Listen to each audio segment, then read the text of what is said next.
Okay, first step here is to install the Windows wallet. And down in the comments section, you're going to see a link to get to the wallets. So you just want to go to the website and click this link over here for wallet. And then download the wallet for your operating system. We're going to be doing it Windows.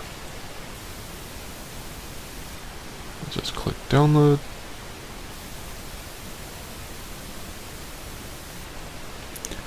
And I'm going to do a save as to save this onto my desktop.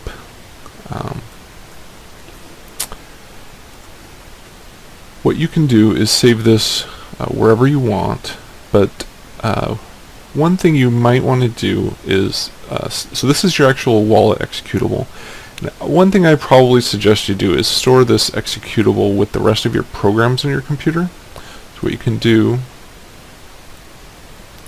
is go to File Explorer, and then go to My Computer, or however your computer is set up, and then go to the C drive, and then Program Files. And in here, you can make a new folder, and I would just call it Turbogold, wrong one, and then put that executable in there. And then what you want to do is do a send to desktop, and what that does is it will create a shortcut on your desktop. So the program actually lives here in this folder, but if whenever you want to run it, you just double click it from the desktop, or you can drag this into, say, your programs area or wherever is convenient for you. But first you want to do is run that executable.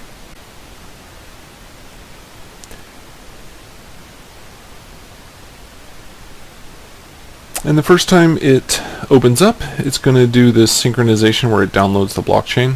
And you can see here it has a progress bar, and you can hover over this to get an idea of where it's at. And you can see it's got 500 blocks so far of the blockchain. And this is going to slowly increase. One thing which you can do is go into your Tools or Settings, Options, and then go to, actually not Settings, Options, Help Debug menu, and go to Information. And here you can see the number of connections you have and the number of blocks that have been downloaded so far. This kind of just gives you an idea of the progress. There's a good progress bar here, but this number here actually tells you the exact number, and I like looking at this better because I can see how many connections I have and then number of blocks so far it's downloaded of the blockchain. As long as this number here under number of blocks is increasing, you are progressing towards finishing downloading the whole blockchain. This might take a little while the first time you set this up, but if you come in here and you look and you see as long as this number is increasing, you don't need to worry. If this gets stuck and doesn't increase for, say, 5 minutes or something, you might want to go onto the Discord channel and ask some people what's going on, or maybe get some ask people if there's any nodes they can add. Like if this number here for number of connections was 0, that means you have no connections to anyone out on the Turbogold network, and you're going to want to go ask some people in the Discord channel what to do, but that probably won't happen. So we're just going to wait till this downloads the entire blockchain. While we're waiting though, we can go to the next step, which is creating a couple addresses. So we're going to go to File, or actually we're going to go to Receive. And in Receive here, it looks like you have one address right now with no label. What I'm going to do is I'm going to change the label, so I'm going to hit Edit, and this is where you can edit the label here. I'm going to call this from Exchange, and this is an address. What I'm going to do is I'm going to go purchase a bunch of coins on an exchange, and then I'm going to withdraw them from the exchange and deposit them here onto this address. I'm going to create one more address in here, and to do that I do New Address, and this is going to be my collateral, or my masternode collateral address, and this is where I'm going to put my coins to create my collateral for the masternode. I don't want to withdraw directly from the exchange to this address though, because sometimes some of the exchanges may do a funky transaction fee where once it gets to this final address it's not the same amount of coins as you were expecting. So I don't suggest withdrawing from an exchange straight to your masternode collateral address. That's why I have these two addresses. So this is the masternode collateral address. I'm just going to call it masternode 1. And so I have these two addresses.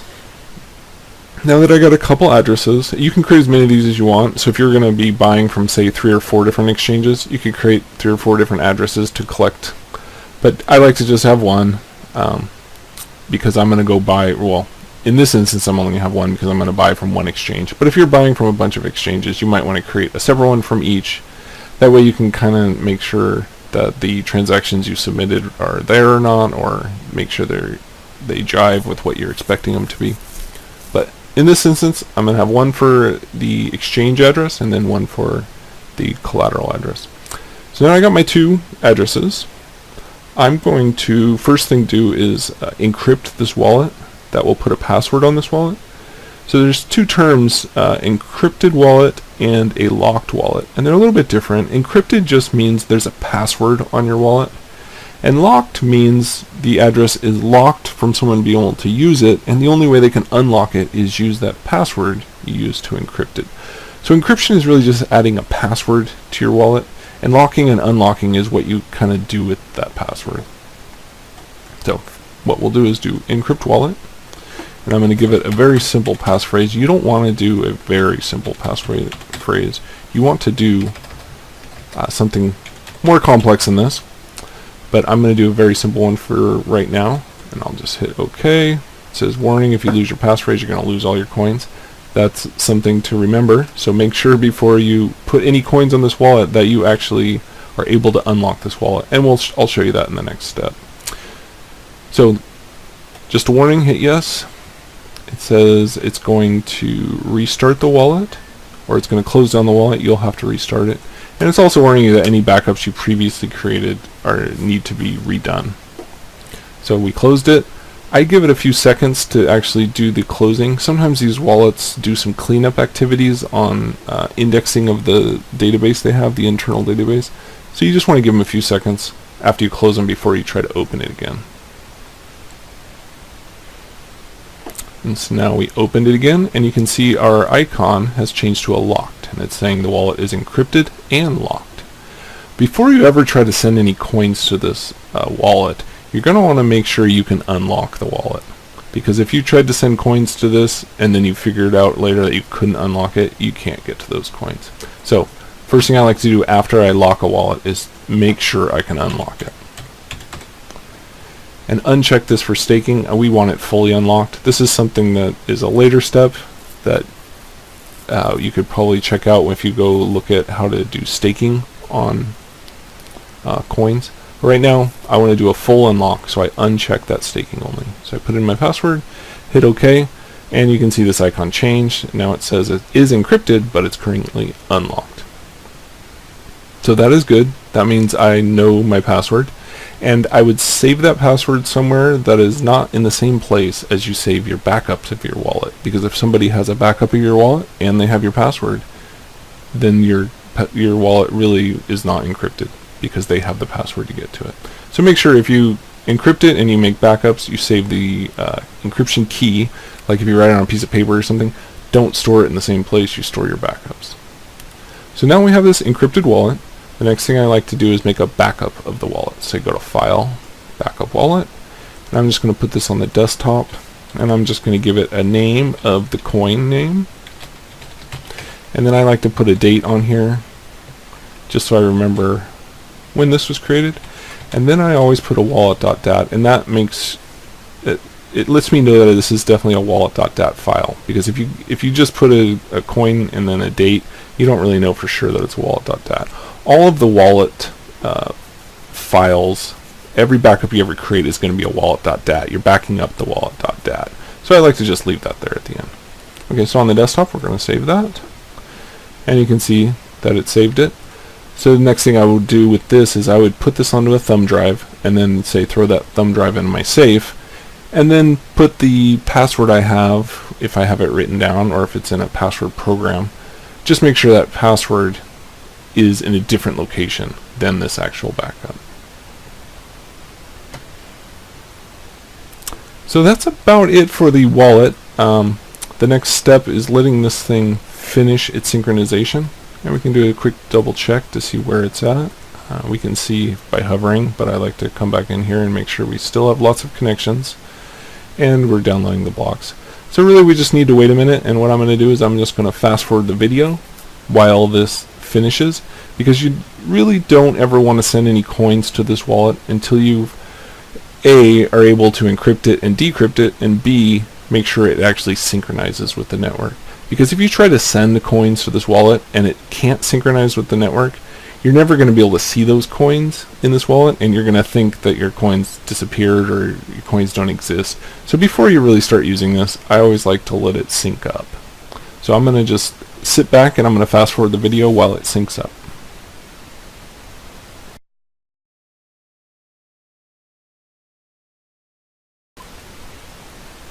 Alright, so it looks like the wallet has finished synchronizing. And we can hover over this check mark over here. It says up to date. And that's good news. That means we can move on to the next step. And that next step is to go out and purchase some coins from an exchange. In my case, I'm going to go buy them from an exchange, but you may be buying them from a friend or someone else like that. So what I'll do is I'm going to go out to the exchange. I'm going to right click this from exchange address. So go to receive tab, from exchange, copy the address. I'm going to go onto the exchange and withdraw from the exchange and paste that address. So the coins will come from the exchange to this address. And if I was doing that on, say, like 4 or 5 different exchanges, I would give all of them this address, or if I had different addresses. That way I would collect them all onto this single address, and then when I'm ready to create my masternode collateral, I will send them from this from exchange address into my masternode collateral address. And really I do that just so I can collect a bunch of coins and get them all ready to send in one single transaction to the masternode, because you need to send your coins to your masternode collateral address in one single transaction and for an exact amount of coins. And the easiest way to do that is collect them all here. So this is a wallet or an address that I control. So I'll collect them all here, and then when I'm ready, I will send them here. So this first step is go get them out on the exchange, send them to this from exchange address, and I'll be back in a second.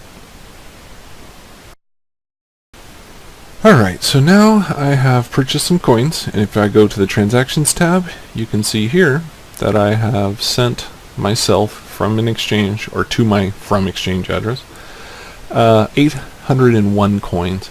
And the reason I purchased 801 coins is because I need to do an extra transaction here in a few minutes, and to pay that transaction fee I will lose a tiny bit of a coin. If I had sent myself exactly 800 coins, then when I make that transaction I will only be able to transfer 799.99998 coins or something like that. So when you go and buy them on exchange, don't buy exactly 800 or whatever the collateral is for the coin you're doing. You want to buy one extra coin, usually, or a half of an extra coin. You know, if it's a super expensive coin, maybe a quarter of a coin. But in this case, it's real simple just to buy one extra coin. So I purchased 801 coins, and now what I'm going to do is called creating my collateral transaction. And what that is we are going to send a certain number of coins, the collateral, to a collateral address in a single transaction. And that transaction is sort of like your receipt. So when you're running your masternode, you link that receipt to your masternode, and that lets the network know that you do have 800 coins in a single address, and that address will be locked. So those coins are locked from anyone spending them, and that allows you to run that masternode. So you want to do a transfer of these coins, so you're going to do a send, and you're going to pay to your collateral address. So that if I go back to my receive tab, I can right click my collateral address, say copy address, and go back to my send and paste that there. And I know I put the correct address because it auto-filled that label. It's my masternode. And I'm going to send myself exactly 800 coins. So I'll hit yes. And this is where it's warning me saying, hey, I'm going to send 800 coins, and I'm going to charge you this small transaction fee. And that's why you needed that extra coin. So this looks good. I'm going to hit yes. Now if we go back to our transactions tab, We can see now there is an extra transaction that showed up saying I'm paying to myself. It's because I'm sending between two addresses within this wallet. And the amount, it doesn't show you the amount of the transaction because this amount is really showing you the amount of coins that entered or left your wallet. Since I moved these coins between addresses in the same wallet, this amount doesn't show the 800 coins. But if I double click this, you can bring this up and that's where you can see this is actually a transfer of 800 coins. And what we need to do now is wait for this transaction to get 16 confirmations. It's saying right here that it's confirming 1 of 10 recommended. The 10 is recommended for you to trust that transaction worked. So if somebody said, hey, I sent you some coins, this is recommending you wait for 10 confirmations before you actually trust that those coins arrived in your wallet. But for a MasterNode collateral transaction, you're going to need 16 confirmations. So right now, if we hovered over it, we have 1. We're going to wait till we have 16 before we can actually start that MasterNode. But while we're waiting, we can move on to a next step. So while we're waiting for that 16 confirmations on that collateral transaction, what we can do is move on to the next step, which is configuring or setting up the config file for this MasterNode. So what you want to do is close out of the wallet. So go exit out of the wallet. And what you want to do is find the data folder that your wallet has used. And that would be the default location in Windows is going to be in the app data folder. And the easy way to do that is you hit %. So you go into the search and you hit %app data %. And that will bring you your app data folder. If you open that up, you'll probably have a lot of files in here, but the one you want, or a lot of folders, the one you want is the Turbogold folder. If you open that up, then you have the Turbogold.config file. Right now I don't have my file extensions displayed for all my file types, so your screen might look like this, or it might have all of the file extensions. Like this Turbogold, it doesn't have the config file extension because my machine is set up and it knows what type of file that is, so it's hiding it. This is okay, but I don't think you really want that. So what you want to do is go to View, and you want to hit this File Name Extensions, and this will show all the file name extensions. So this way I know this is turbogold.config. So what I can do is I can open that with a notepad. So if you want, you can right click, go to Open With, and choose Notepad. My computer is already set up to open it with Notepad, so I can just double click it. Inside here, you're going to paste the contents that I put down in the comment section. So if you go down to the comment section, you're going to see this section here. So you want to right click that and copy it and then paste it here into the config. And the first thing we're going to put in here is an RPC username and password. You're going to want to put in a legitimate username and password. You don't want to do something simple like what I'm doing here. You don't need to remember what this username and password is, but it still needs to be legitimate. It needs to be a mixture of letters, numbers, uppercase, lowercase, that sort of thing. And they can't be the same, so don't make this username and password the same thing. If they're the same thing, it'll error. So just a random string, put it something much better than what I'm doing here. You want uppercase, lowercase, and numbers. And then we want to put our external IP address. So we need the IP address of our computer. And the easiest way that I've found to do that is just go out to Google and say, what is my IP? And it'll give it to you. And you can copy that and paste it here. And you want to make sure that your IP address on your computer is a static IP address. So this is the external IP address that other people can see me as if I connect to them. If your IP address changes and it's not static, you're not going to be able to run these masternodes, because this masternode is going to communicate out on the network and say, hey, I'm running a masternode, I'm at this location, you can come and get blockchain information or verify the blockchain from me. But if your IP address is changing, then it's not going to work. It's going to tell people you're at a location you're not really at. And if you want to know if your IP address is static, you can probably contact your service provider, or most places like Comcast or something like that have a static IP. As long as you're not losing power. I've had my power go out at my house before, and when it came back online, it did change the IP. So normally it's static, but it's not always static. And that's because I haven't contacted them to get a static IP. So that's something you probably have to investigate, or you can give it a try. And if you notice that your masternode stops working after your power of your house goes out or something like that, then you probably have the same problem as me. But this is a good IP. If you just go out to Google, you can get that IP address, put it in there. Now we need one more piece of information that I forgot to get when we had the wallet open, which is the genkey value. So let's just open the wallet back up. And you go to Help, Debug window, and then the console. And here you type masternode genkey. And this is a private key for your masternode. So you just want to copy that. We don't need this window open for right now. We can exit back out of the wallet because I need to load it up once we're done with this config file anyway. So then we paste it there. So now this config file is all good. So we would do a file save and a file exit. And I don't need this directory anymore. So now we want to do one more boot up of the wallet. If you had the wallet open, just close it now and then reopen it, and it's going to read that config file that we just set up.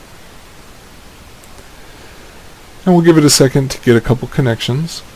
It says it has 4, that's plenty. What you want to do is go and double check your transactions. Make sure that collateral transaction has more than 16 confirmations, minus 42. That is plenty. And then what you want to do is go under Help, Debug menu, go back to Console, and then here you want to start your masternode by typing masternode start. And then it warns me your wallet is locked. You can't start your masternode, which is perfectly fine. I just forgot to unlock it. So go to Settings, Unlock. This time I want to unlock fully, and then put in my password.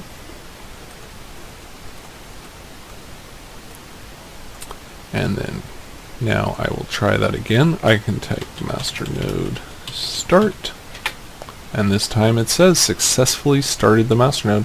That means my masternode is good and running.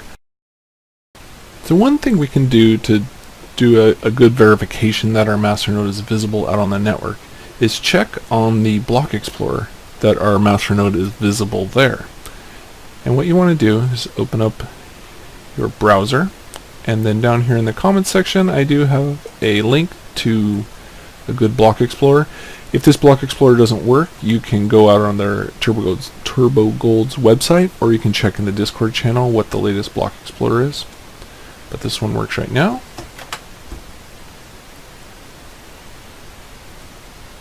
In here, you're going to click this Masternodes tab, and this will bring up a list of every masternode that is out on the network. And what you want to do is take a look for our address in here. So you see these addresses here, that's your collateral address. So what you can do is come back into your wallet and go back to that Receive tab, and we can see our collateral address is this one. And then we just take a look there, and it looks like what we can do is probably just do a copy and then go back into the block explorer, and then we can search for that on this page. Let's see if we can find it. And you see it does show up, and it shows that it's been running for 0 minutes and it's enabled. And this is great. This is definitely our masternode. You can see since it shows it's 0 minutes, it means it just came online, and that's our collateral address. So this is great news that the network can see our masternode, and if it can see your masternode, you're pretty much done. It comes down here, it says enabled. That means everything is set up and your masternode will start collecting rewards. The first reward you get from your masternode could take a long time. I've seen it take 12 hours sometimes, and some coins I've even seen take days if there's a lot of nodes out on the network. So this very first masternode, I would give it at least 12 hours. And what I like to do is I set this up, and then I just go to bed that night and check it the next day. You know, if it hasn't gotten any rewards by, say, lunchtime the next day, then I'll ping someone on the Discord channel and say, hey, you know, I don't got any rewards, can someone take a look or come and help me or something like that. You don't want them getting on your machine, you're going to just work it out with them by talking to them. I don't suggest letting anyone on your machine. I've seen too many people getting their coins stolen. So they use some sort of like TeamViewer program or something like that. I would suggest not letting anybody use TeamViewer unless you know who that person is, or, you know, in very rare circumstances. But I would highly suggest you don't let anyone use TeamViewer to view your system to help you set these things up. But this masternode looks good to go, and you are all set up.